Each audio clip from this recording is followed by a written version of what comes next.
In this video, I'm going to teach you how to link GameSir G7 Pro to iPhone or iOS.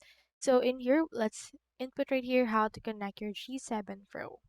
So on these cases, you can use this using wired connection if you have Windows, or for Android connection, you can use a toggle installer.